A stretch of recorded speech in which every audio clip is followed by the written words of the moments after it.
In Game 1 of the 2024 NBA Finals, the Boston Celtics blew out the Dallas Mavericks, but they did most of their damage in the first quarter behind a dominant performance from Kristaps Porzingis, who returned from injury. In fact, the Celtics set an NBA record for the biggest lead after one quarter in a finals game with a 17-point lead. In this video, we will break down the keys to how the Celtics got off to such a dominant start. Please remember to subscribe to this channel, as it really helps out with the YouTube algorithm. Let's get started. So, Tingus Pingus happened in Game 1, but he wasn't starting the game, so we'll cover his dominance shortly. To start things off in this game, the Celtics run an Iverson cut for Derek White into some basic pick and roll action, and Gafford totally doesn't need to be helping out in the paint here. So the Celtics swing the ball to the corner, and Al Horford simply pump fakes a corner three, drives the closeout, and gets the dunk over Luka Doncic. Drew Holiday got off to a hot start with this transition three. But this next play shows just how much the Celtics simplified this game, even at the highest level. You'll see a lot of this throughout the first quarter, and on this play, it's a simple drive and kick, and then find the open shooter. And guess what? They're all shooters. Just seconds later, they take a simple pick and roll and destroy it, nabbing a steal and highlight transition dunk. You don't want to do this if you're the Mavericks, because now the crowd is into it. The Celtics ran various pick and roll coverages throughout this game, and on this horn set from the Mavericks, Al Horford is in drop coverage and bothers Kyrie's shot to force a miss. Here's another drive and kick from Holiday, leading to an easy layup. So that's two driving kicks.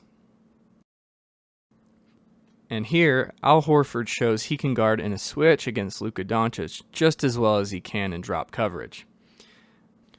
But on the other end, as Jason Tatum is cross-matched against Derek Lively, he takes advantage of the mismatch by doing yet another drive and kick for a Derek White three. So that's three driving kicks. With Porzingis now on the court, the Celtics ice the screen and drop against this Mavs pick and pop action, and Derek Jones just can't hit the wide open three. And here's yet another transition drive and kick from Drew Holiday, making it 4 driving kicks so far, this time for another 3. On the other end, we see Porzingis in drop coverage against the double drag action, and he's able to deter Derek Jones at the rim. Another theme we see in this quarter is Kristaps Porzingis feasting on mismatches against smaller players at the elbow in isolation. And here, he gets started against Luka Doncic and draws a foul. Then he runs pick and pop with Derek White to get a switch onto Jaden Hardy and continues his onslaught against smaller Mavs at the elbow. After the game, Drew Holiday said that even our white guys can guard. And here's the first example of that, with Sam Hauser getting a steal on a switch against Luka Doncic. And it wasn't just pick and roll defense where Porzingis was dominant. Here's the first instance of him also denying the Mavericks any action in transition. Here's another example of Luka Doncic not being able to score on Sam Hauser in isolation. With Lively on Porzingis, the Mavericks tried to pressure Porzingis at the elbow this time, but Porzingis simply beats Lively off the dribble for a dunk.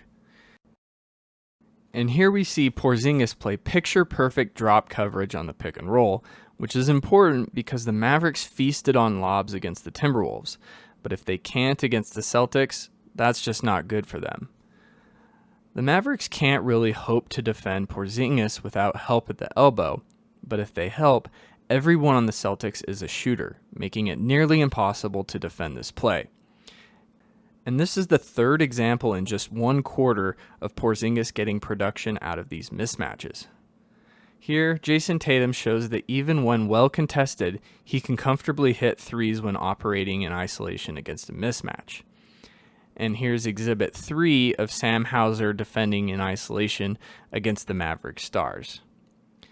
And I don't know what you can do about this if you're the Dallas Mavericks, other than hope he misses the next few. Oh, and then seconds later, he gets this block in the pick and roll. Notice how he's also taking away the lob to Gafford. Once again, not much you can do about this other than hope. Here, Kyrie Irving gets a switched onto Peyton Pritchard, but he doesn't even want to attack him, deferring instead to Jaden Hardy, who bricks a 3. And finally, here's transition block number 2 by Kristaps Porzingis. Thanks for watching, everyone. Please remember to like and subscribe.